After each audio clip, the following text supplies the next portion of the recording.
If you're looking to connect with the top minds in learning and talent, there's no better place than an iVentiv event. That's IVENTIV. Since 2009, they've hosted nearly 300 interactive conversational events exclusively for senior leaders like global heads of learning. I've been a sponsor myself and found these events invaluable. Less about sitting and listening, more about real, impactful conversations. It's an unmatched opportunity to collaborate with leading chief learning officers on the challenges they're tackling today. Join the conversation. Visit iventiv.com/learninghack. That's iventiv.com/learninghack. Welcome to a new season of the Learning Hack, and we're kicking off with a significant milestone. This is our 100th episode. Mad, isn't it? I know. I can't believe it either. Welcome to the Learning Hack, a podcast about the people and technologies that are creating the future of learning. I'm John Helmer. Now guess what? Learning is cool. Learning is cool. Learning is cool. I'm learning. Learning is fun. Knowledge is power. Knowledge. Education.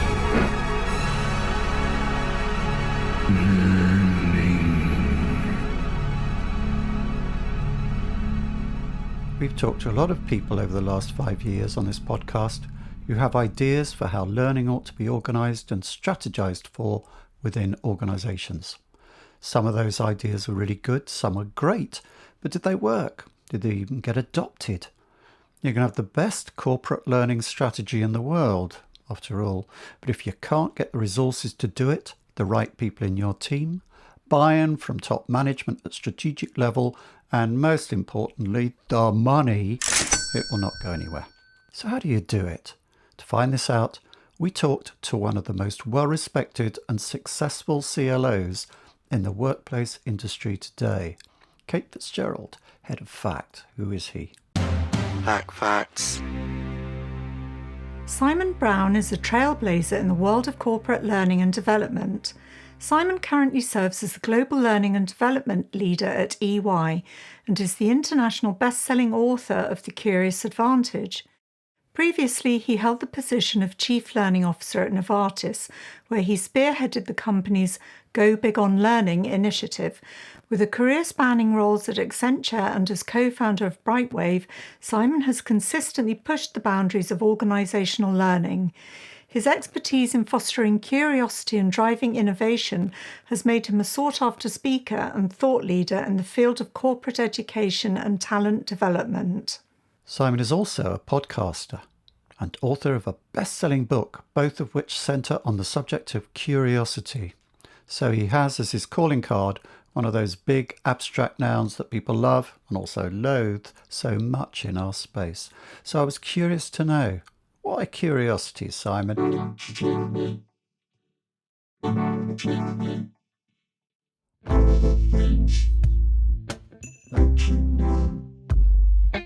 So Simon, it's great to have you on the podcast. Welcome to the Learning Hack.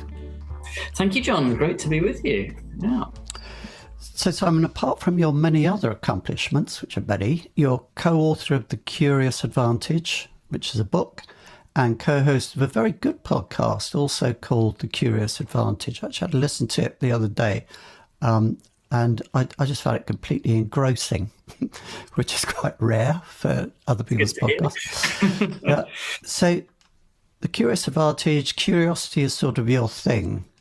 We've covered curiosity before on this podcast back in 2002 when I interviewed Stefan van Hooijdonk, who you'll know, who is founder of the Global Curiosity Institute. So curiosity is kind of his thing as well.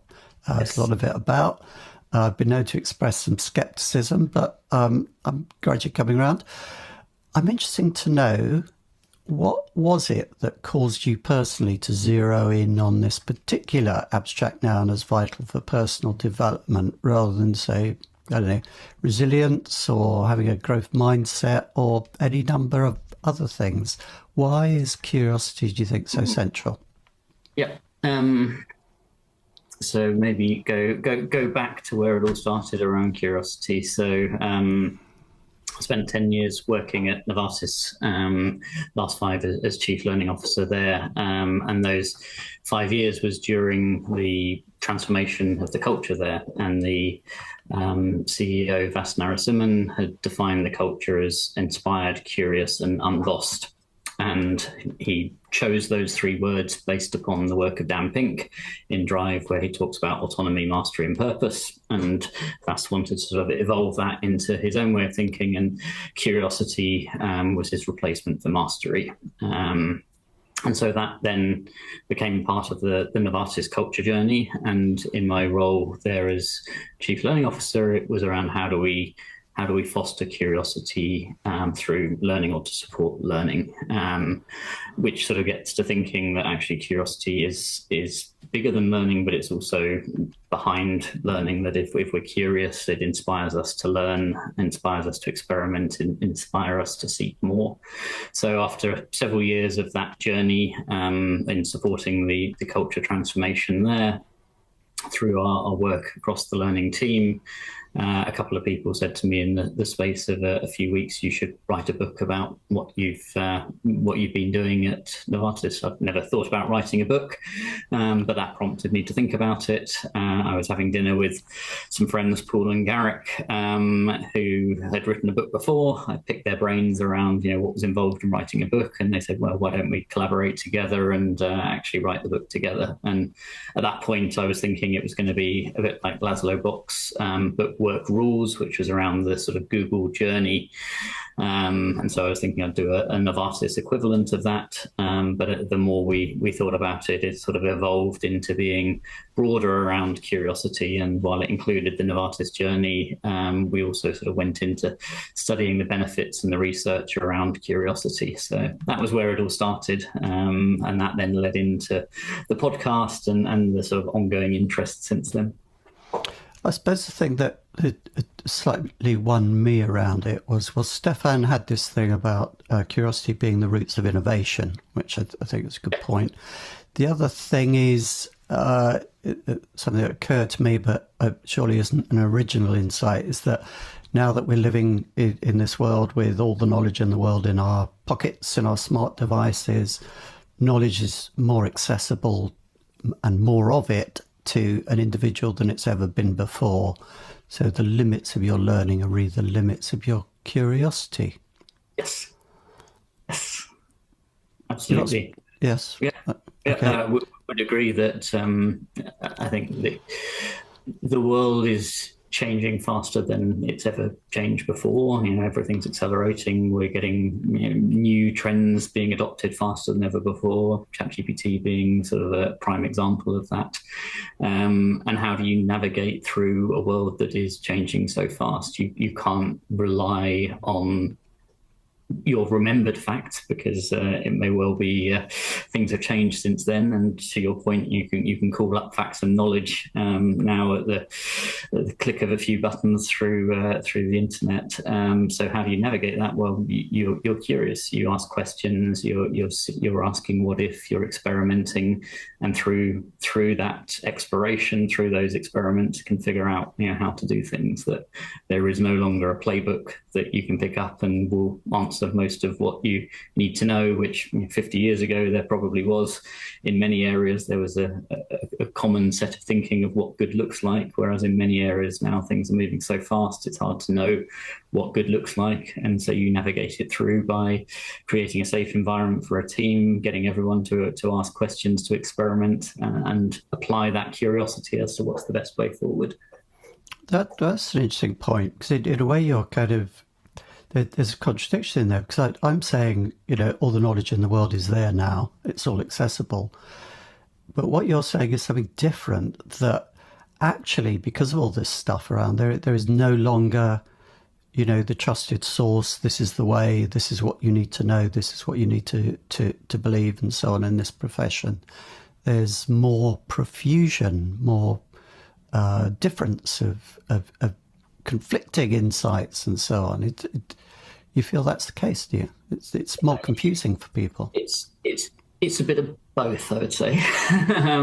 So there is to say there isn't knowledge we can rely on wouldn't be true. There are things where there is a clear right answer. The rules of physics are the rules of physics, etc. So there are things where this is the way we do it. This is the best way of doing it. But there are also many areas where we need to question whether things are true, whether the way we've always done it is the right way, and therefore there are better ways. So I mean, a good way of thinking of that is what got me where I am today is not going to get me to where I'm going tomorrow. That the path that we're relying on maybe from before is not the way you would do things now looking to the future. And in learning, that's probably as true as in many other areas. That if I look at my own experience, the way that 5 years ago we sort of planned out what does a learning strategy need to include, need to look like, is very different to how today we're planning out what does a learning strategy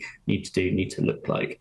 The big difference in there being AI as part of that, but that has impacts on every aspect of learning, of how we manage learning, how we develop learning, what learning actually looks like in a world of AI. So if I go back to a blueprint of 5 years ago and just say, well, I'll take that and apply that again, it's out of date. It's no longer relevant. It was very valid at the time, but the world is moving so quickly that even in 5 years, you need to come up with something again from scratch. There's a lot in there that I'd like to pick up a bit later in this conversation. But first of all, let's talk a bit more about your experience, which you mentioned. I'd like to talk a bit about your background. We have a tiny bit of shared history in that we met when we were both in startups around the turn of the millennium. Yep. And shared some office space. Yes. Your startup was, of course, Brightwave, which went on to great things, now part of Capita. My startup was slightly more rocky. But can you fill in for me what you did before and after that? What's been your journey to becoming one of the most admired and high-profile CLOs to come out of the UK learning industry? So that was probably nearly 25 years ago. Yeah, it's ancient history. 24 years ago. Yeah, scary. Yeah. So did management degree at Royal Holloway, University of London. Wasn't quite sure what to do coming out of that. I went to the career service. They said, I said, I want to be a management consultant, because I'd gone through the book and that seemed to be the best paying career in the book. And they said, oh no, you don't want to be a management consultant, you want to be an accountant. And my dad had been an accountant, so I was like, okay. And I don't really know anything about this world of work, so I followed their advice and ended up at PwC as a trainee accountant and auditor. Did that for about 18 months. Started to think, well, this maybe isn't the career that I want to spend the rest of my life doing, and got involved in doing some PowerPoint presentations around software revenue recognition, which sounds very dull, but actually it was interactive presentations burning onto CD-ROM. And I was like, oh, actually this technology of sort of interaction and CD-ROMs, we could use this for all sorts of things like training and things, and actually found it really interesting. And so I found there was a team within PwC that was doing consultancy around computer-based training, became known as e-learning probably a year after I joined them. And so I switched out of accountancy into this training consulting team with PwC, and then did that for a couple of years. And then one summer over a beer with a friend in London, we decided we could actually come up with an e-learning company that could rival some of the suppliers that we were using, and that was the start of Brightwave. So beginning of 2001, we both left PwC to go and set up Brightwave. And that was the point. We were together in the office in Hove those many moons ago, and then was there for a few years, and then moved on from there to Accenture. Spent 7 years with Accenture as a management consultant around learning and training, talent transformation, ultimately leading their learning strategy team in the UK. I was working with clients like Microsoft and BP, HSBC, on sort of big learning transformation or learning strategy projects. And then did some work with Lloyds Banking Group around their academy strategy. They then said, do you want to come and implement the strategy? So I thought, after 7 years of being a consultant, maybe I should test out whether my advice has actually been any good and go and actually follow through on one of these projects. And so I moved in-house. And that was around the time I had my first child, my son. So that was a good time to switch away from the consulting life into something a little bit more predictable and steady. So I did 3 years at Lloyd's. The academy strategy became an enterprise learning transformation. And we transformed the learning way of working and team there. And then as that was coming to an end, Novartis came knocking to say, do you want to come and set up some global sales and marketing academies out of Switzerland for one of the divisions there? So I moved over to Switzerland, which is where I still live now. And what was originally planned to be a sort of 3 to 5 year, get some international experience and then head back to the UK. I really liked Novartis, really liked Switzerland, and ended up in a whole host of different roles there over 10, 11 years. So yeah, and then recently moved to EY to take on the next challenge, which was back in February of this year. Yeah. So you made a big impact as head of the learning team at Novartis for 10 plus years. It was a really good team. I began to hear a lot about that team and the things you were doing. And when I started the podcast, I interviewed at least 2 of its members on the Learning Hack, Miriam Nealon and regular guest Caroline Ford. Met others in the team. And it just seemed so impressive and was very high profile and looked to by other practitioners. So how did you form that team? What were you looking for in the people you led? And what do you think was the secret of that success? Lots of questions there. I agree with you. Fantastic team there. So across the 10, 11 years there, it sort of started out in a divisional role, trying to sort of transform learning within one of the divisions, moved into then another division to try and do sort of similar in that area. So from the pharmaceutical division into their drug development division, and then moved into a central role. And then it was sort of from that central role where there was greater influence over the strategy of the whole company. And that was at the time then where Vas was coming in as the new CEO, and there was an opportunity to shape a new learning strategy for Novartis overall. Interestingly, it was April 2018 sort of put together an initial idea of what that strategy would look like. And we took that to the HR leadership team there. And it was like, we like everything in here, but there's no new money for it. So, okay. So we then sort of started on that journey, but sort of beg, stealing and borrowing around how to achieve everything in there. Then with Vas as the new CEO, the culture transformation started. And as part of that culture, we came up with a people strategy for Novartis. We'd had HR strategies before, but the people strategy was sort of all elements that touch the people across the company. And in there, it was decided to differentiate around my growth, my leadership, and my impact. And so my growth element of that was around learning and providing great opportunities to learn. It tied to the curiosity element in the culture. And that provided the opportunity then to go to the executive team in order to make the case to say, well, we've got this sort of learning strategy here of how we want to transform learning. We don't have any additional funds to do it, but this is what we could achieve. We've now decided as part of the people strategy, we want to differentiate Novartis around learning. So this is what we need. We asked for funding, we asked for a commitment of time around learning, we asked for the creation of a single learning operating model, and they said yes to that. And that funding allowed us then to recruit a team, or sort of add to the team with some key roles that we hadn't had previously. And that was where Caroline and Miriam and many other hugely talented people came and joined the team there in order to, whether it was around learning design, learning analytics, learning strategy, we sort of built up an incredible team of hugely capable people in order to then shape that strategy and that transformation journey over the coming years. What were you looking for when you went looking for those people? Curiosity, presumably, but yeah, I think other things. We'd sort of carved out what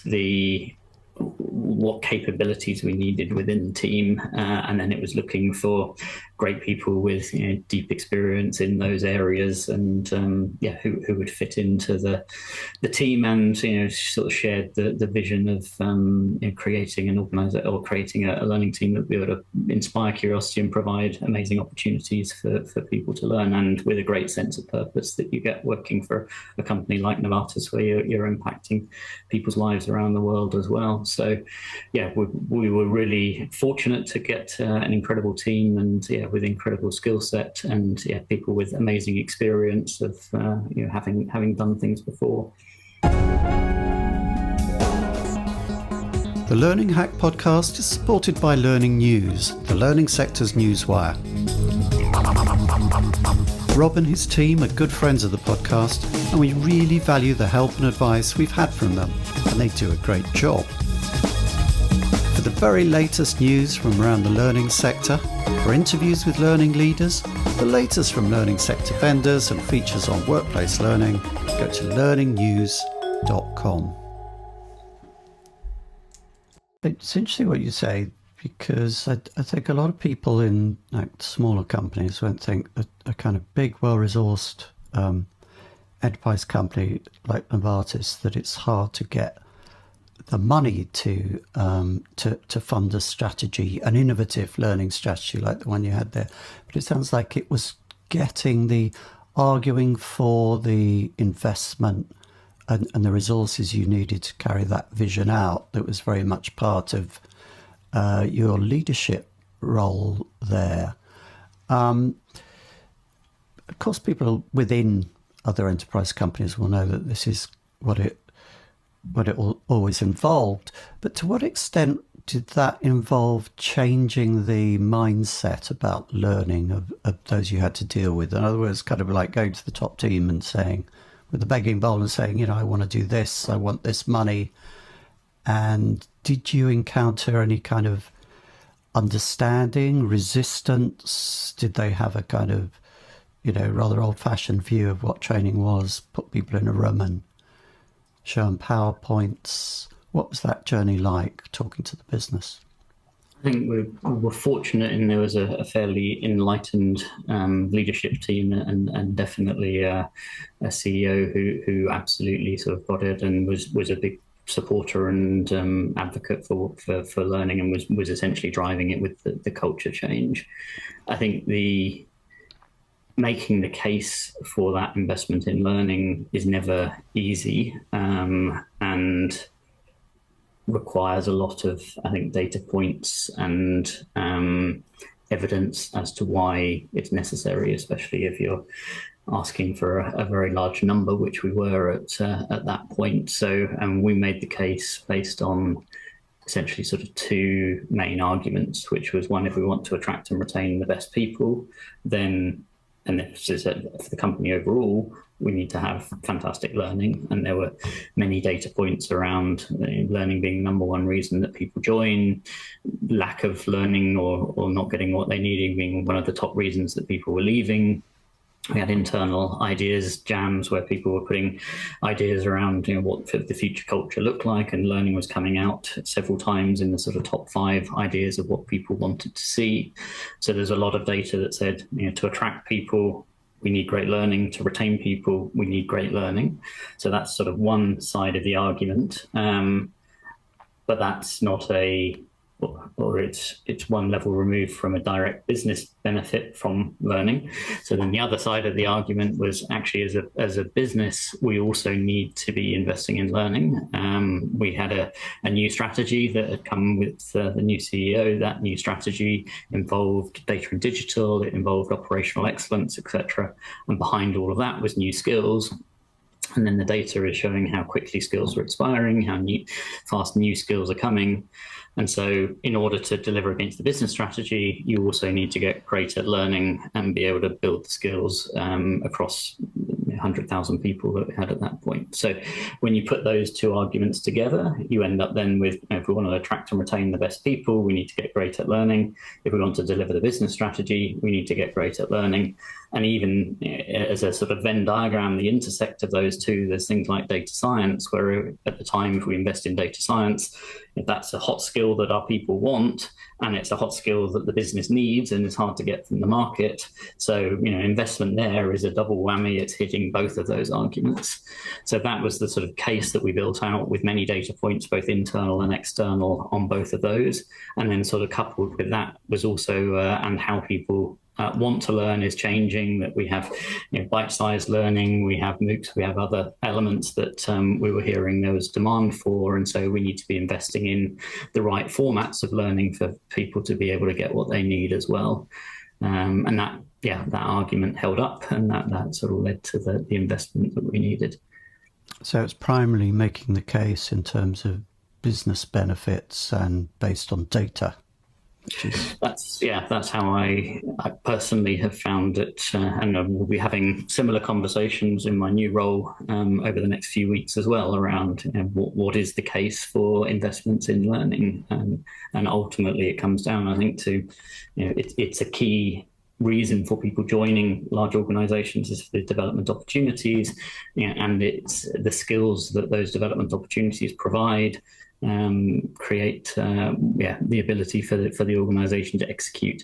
And the counter argument is, what if you don't invest in learning? Well, you're going to have out-of-date methods, out-of-date ideas, out-of-date concepts that, your competitors, if they're investing, they will have knowledge of the latest tools, the latest ways to do things, the latest knowledge, and how over the medium to long term do you compete with that? It was many years ago that Peter Senge talked about how learning faster than your competition is the only sustainable competitive advantage. And I think that still holds true today.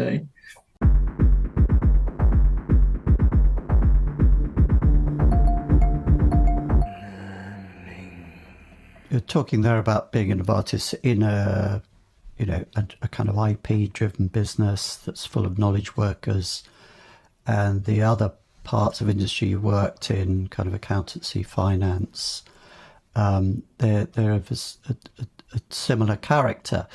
Do you think it's very specific to the sectors, to these particular sectors, to make that kind of strategy work? I mean, what about when you move into the more kind of, businesses where people make things and do things and pull resources out of the earth and drill on oil rigs and so on? Do you think it changes a lot?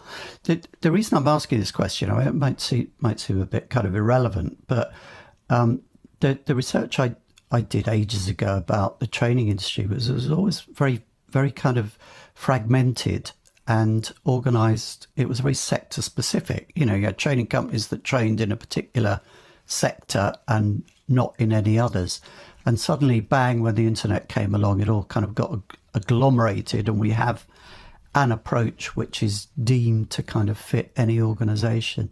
Do you think that holds? So my personal view is there are different ways of learning that are needed for different situations, and part of the job of a CLO or a learning leadership team is to sort of figure out what is the right structure for the organization that they are responsible for. And if we take Novartis as an example, you have very different workforces there. It is a manufacturing side where the medicines are made, and there's factories around the world that produce the medicines.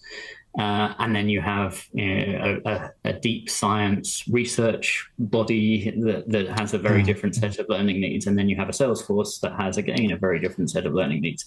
Their day-to-day life is super different, from being in a lab to being in a manufacturing environment to being potentially in a car or out meeting with doctors in their places of work. So the way that people learn in those situations, the type of learning that people need, very, very different. And so understanding where is there a need for consistency, and where is there a need for differentiation, I think is a big part of a learning leader's role, to then structure the team that can support that. Because potentially having everything unique doesn't make sense, because you lose the efficiency, particularly of a large organization, of common systems and a common language and common leadership approach, etc.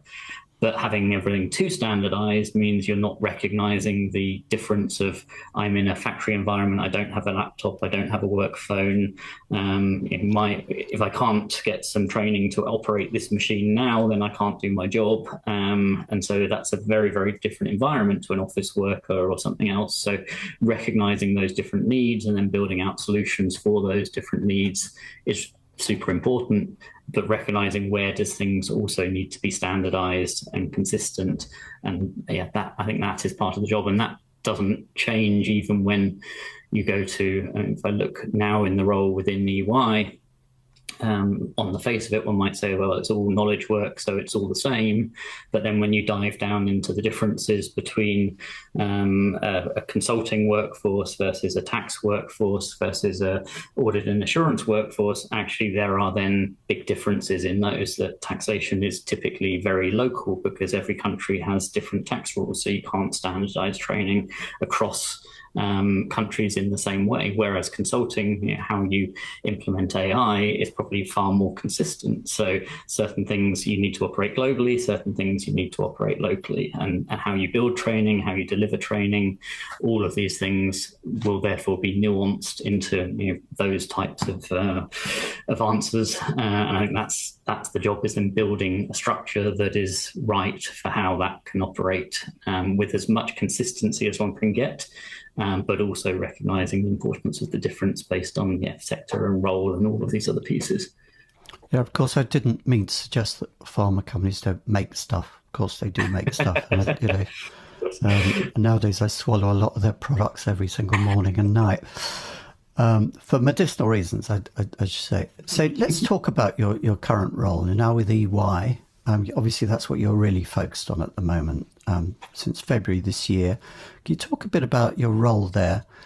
You have a talent remit, which I guess is wider than you had at Novartis, a bit wider than learning.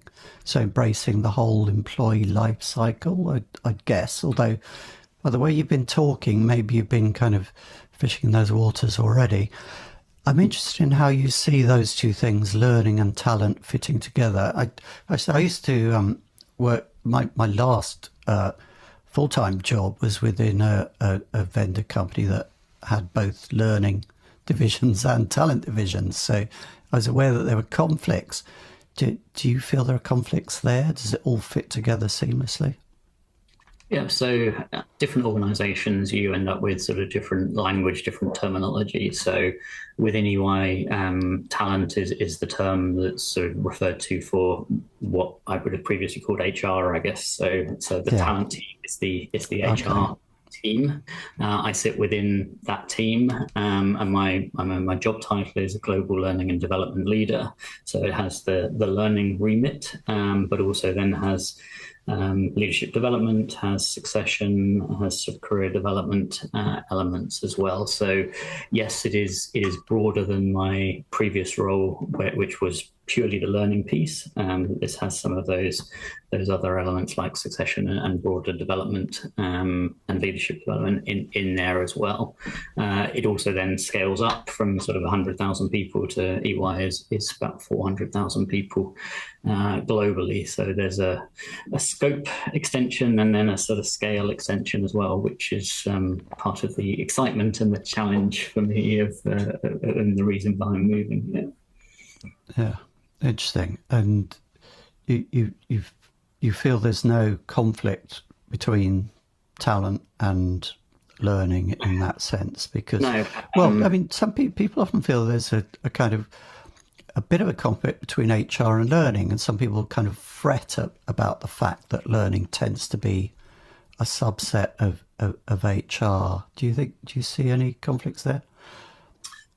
No, I'm generally of the view if you can make it work wherever you sit in these things. But if I look at the current role, I think there is a huge value from sitting within HR, because in order to achieve a lot of the things that we need to achieve, we need very close integration with some of those wider HR processes and functions. And that's very much what I see as we're working on our talent strategy together, our HR strategy across the talent team, that those connections are what will make us collectively successful. And if we operate in the silo, then actually we won't be able to realize the value. So an example of that would be something like a skills-based approach. So within learning, we're looking at how do we tie what we're doing to skills, and then how do you tie that through to other HR processes. So you have roles tied to skills, you have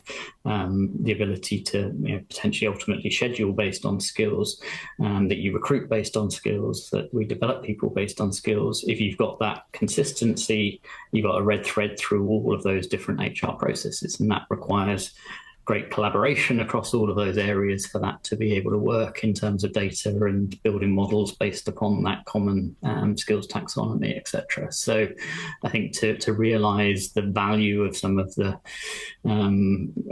current or future HR processes, I think you need that close integration.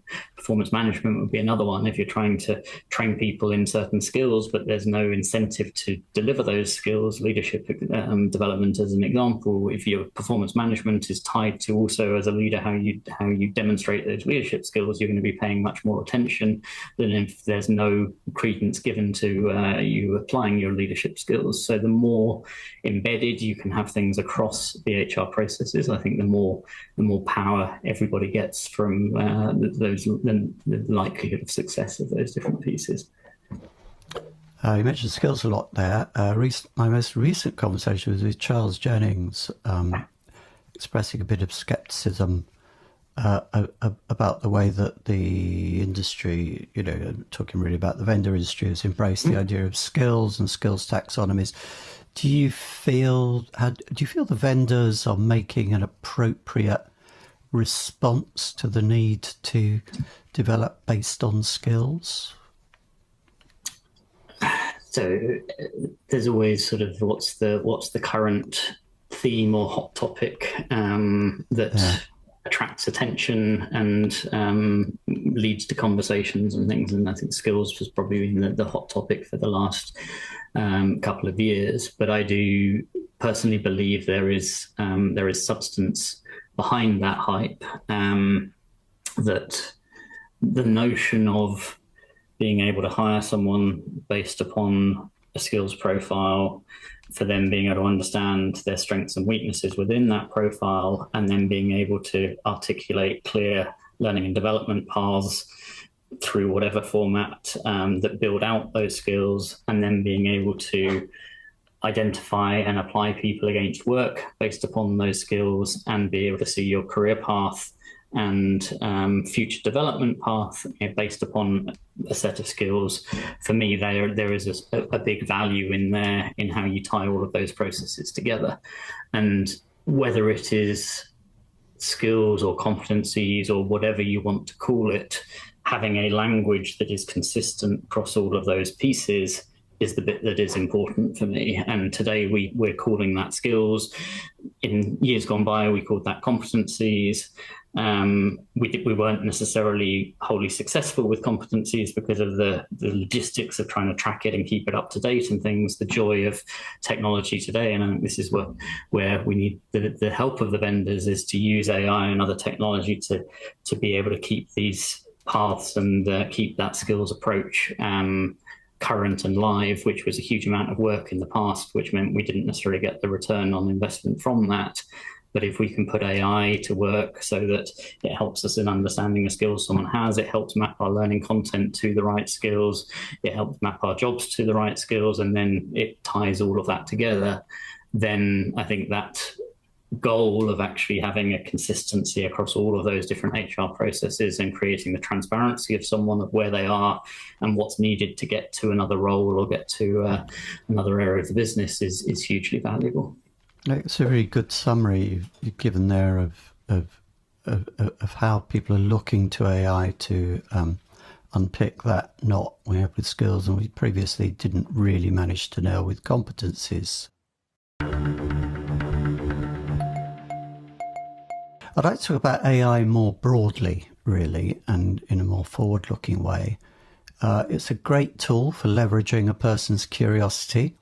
Yes. But is there a danger that when answers to any question you might have come to you so rapidly, it really is quite startling how quickly you can get answers to questions with ChatGPT now.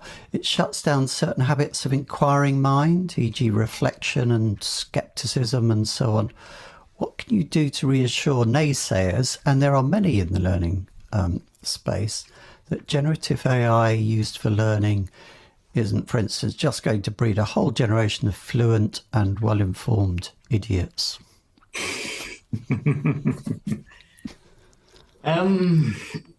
There's a big question there. So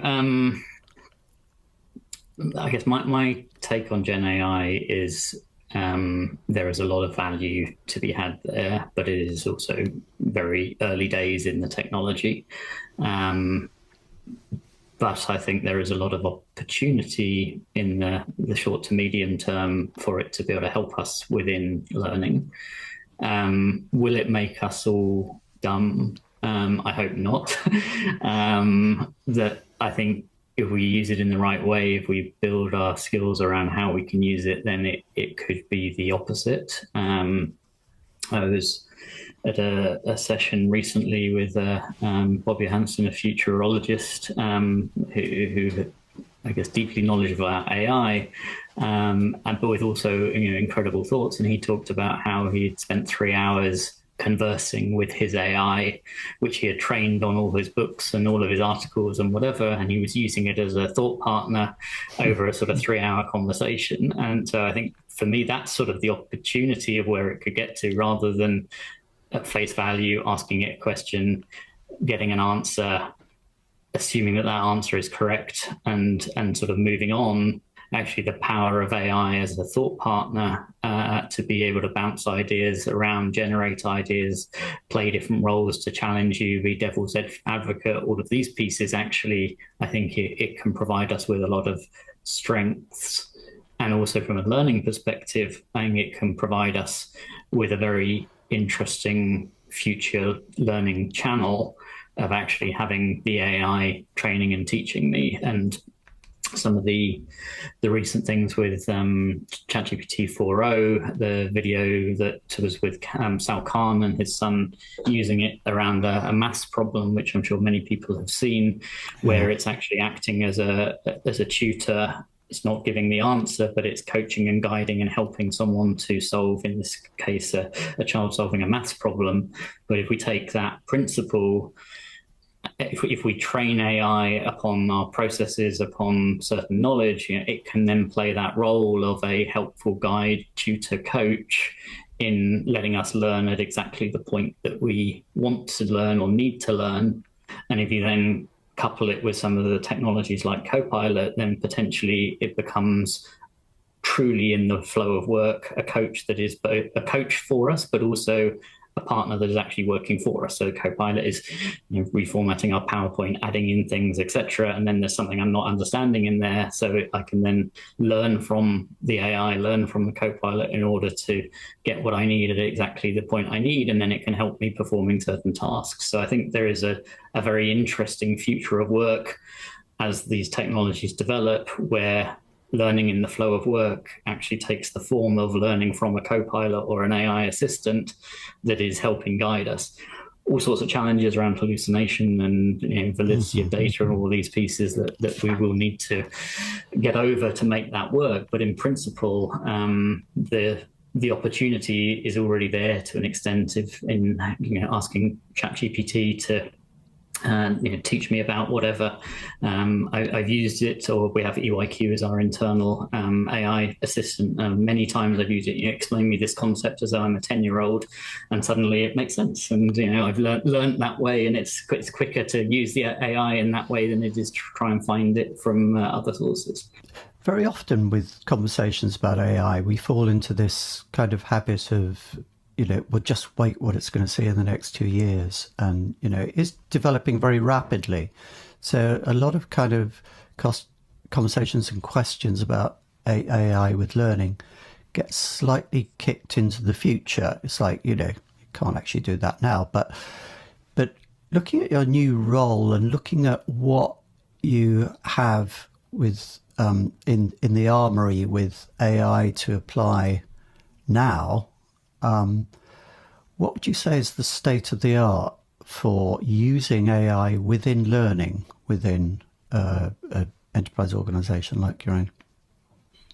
So I think there's several use cases already that are applicable within learning. There's AI in terms of the development of content. So all the way through from coming up with initial drafts of content, helping remove such a burden on subject matter experts by being able to fill in the blanks. And I've heard sort of many examples where it's been used to sort of come up with 10 scenarios for a particular case, and then break out each of those 10 scenarios into sort of 10 sub-levels, and you go to then the subject expert, and it's like, okay, we need a scenario for this training. Here's 10 ideas. And I say, oh, okay, well, that one works for me. And you go, okay, and here's 10 sub-ideas underneath that. And before you know it, you've got your scenario, and that might have taken weeks before to sort of go away, come up with some ideas, come back. That's not quite right. Here's something to guide you in the right direction. So I think there's already cases where it can help in that sort of front end, defining scenarios, building out subject expertise or subject matter expertise into sort of first drafts and things, so that subject matter time is better. Then there's the creation itself. So we have an AI course builder tool that allows us to rapidly create content using AI internally. Also things like Synthesia or Colossian, where it allows for video generation to avatar type generation, save time.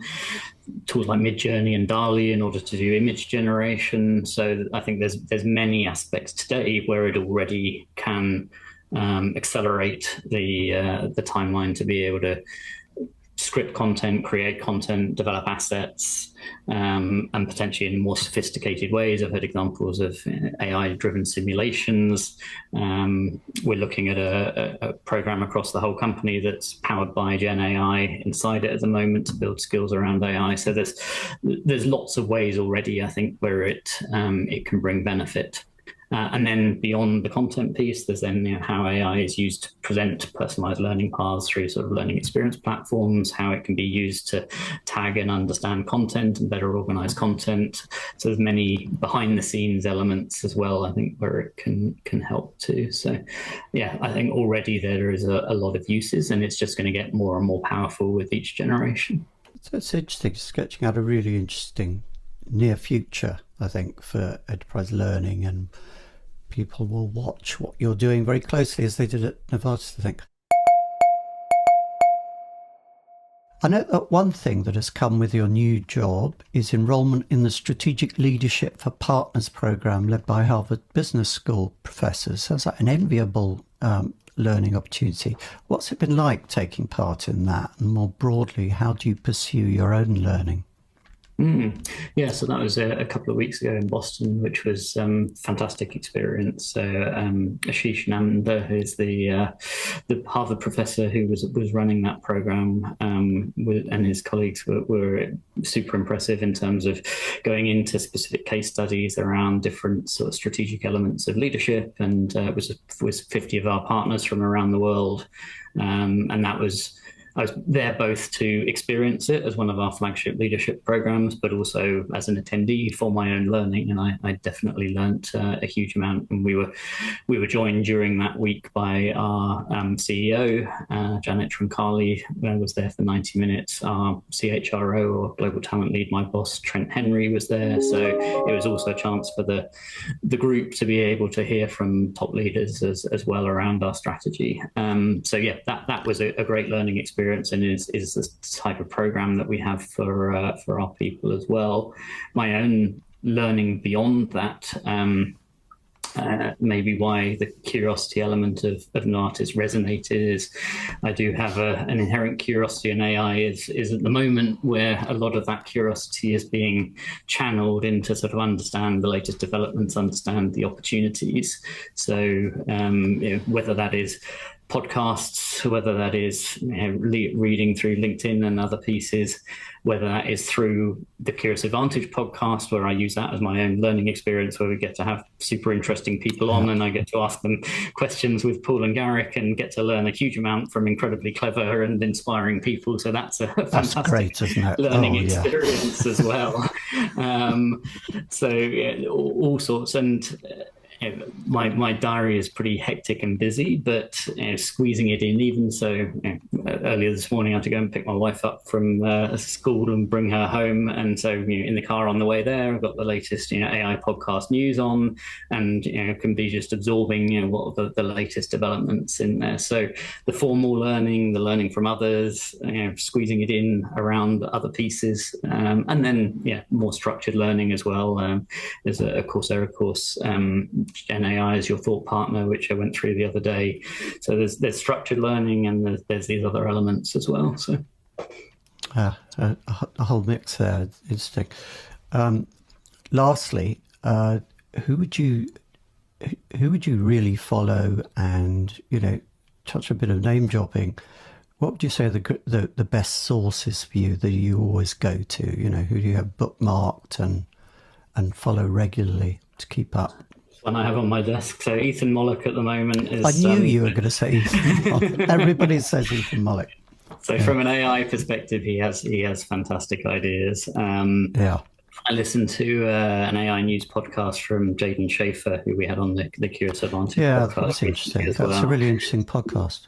Yeah, and he does pretty much daily updates of sort of 5-10 minutes. So it's a great way to sort of keep up to date with some of the latest elements. So he's someone I follow. LinkedIn is always a good source for me of information. And then there's various sort of community forums that I belong to with the conference board and other groups like that, where I can learn from my peers and understand who else across the learning leader community is doing interesting things that I can learn from, and maybe we can apply some of those principles. There's a local group in Switzerland that I run of Swiss learning leaders, where we get together. We're every few months, and due another one of those soon, where we just informally sort of share what we're all up to. So many different groups, but Ethan Mollick definitely. Jaden is someone else, and then many other sort of learning leaders that I try to learn from. Well, you're a learning leader, and we've learned a lot from you today. I hope so. Sorry if that doesn't sound terribly glib, but thank you very much. I really appreciate you're taking the time to do this, and I've really enjoyed it today. Thanks, Simon. Great to talk to you, John. Thanks for having me. That's all on the Learning Hack podcast for this time. Many thanks to our guest and to our sponsors. The Learning Hack is among the top 5% most listened to podcasts globally, according to Listen Notes, we found out. But it depends for its existence solely on sponsorship and your Patreon contributions. If you want us to continue holding these excellent conversations about learning, it's you who said they're excellent, not us. Let's have a chat about your company sponsoring. Or sign up to patreon.com/learninghack, and for a piddlingly small amount of money, get transcripts, text summaries, and early access. Keep us alive. Until next time. Stay curious, learning people.